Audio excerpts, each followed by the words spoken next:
ಇದು ನೋಡಿ ತುಂಗಾ ನದಿ ತೀರ. ಪರಶುರಾಮ ಅವರು ಬಂದು ಅವರ ರಕ್ತದ ಕಳೆಯನ್ನು ರೇಣುಕಾದೇವಿದು ಇಲ್ಲಿ ತೊಳೆದು ಮೋಕ್ಷ ಸಿಕ್ಕಿದೆ ಅಂತ ಇತಿಹಾಸ ಹೇಳುತ್ತೆ. ಇಲ್ಲಿ ಪರಶುರಾಮ ಅವರು ಬಂದು ತುಂಗಾ ನದಿಯಲ್ಲಿ ಅವರು ಸ್ನಾನ ಮಾಡಿ ಪಾಪವೆಲ್ಲ ವಿಮೋಚನೆ ಮಾಡಿ ಇಲ್ಲಿ ಲಿಂಗ ಒಂದು ಸ್ಥಾಪನೆ ಮಾಡಿ ಶಿವನಿಗೆ ದೇವಸ್ಥಾನ ಇದೆ. ಅದರಿಂದಾಗಿ ನೋಡಿ ಅಲ್ಲಿ ಹತ್ತರ ಸನ್ನಿಧಿಗೆ ಹೋಗಲಿಕ್ಕೆ ನೀರು 2 ದಿವಸ ಮಳೆ ಹುಯ್ದಿರೋದ್ರಿಂದ ಹತ್ತಿರ ಮಂಟಪ ತಕ್ಕ ಹೋಗೋಕ್ಕಾಗಲ್ಲ. ಅದರಿಂದ ಇಲ್ಲಿ ನೋಡಿ ಕ್ಷೇತ್ರ ತುಂಗಾ ನದಿ ತೀರ್ಥಹಳ್ಳಿಲಿ ಇರುವುದು.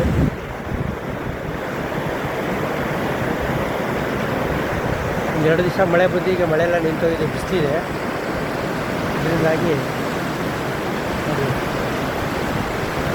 ಕ್ಷೇತ್ರಕ್ಕೆ ಬಂದು ನಾವು ಪುನೀತರಾಗಬೇಕು ಅಂತ ಬಂದಿದ್ದೇವೆ. ನೀವೆಲ್ಲರೂ ಬಂದಾಗ ತೀರ್ಥಹಳ್ಳಿ ಬನ್ನಿ, ತುಂಬ ಚೆನ್ನಾಗಿದೆ. ತುಂಗಾ ಹರಿತಾ ಇದ್ದಾರೆ.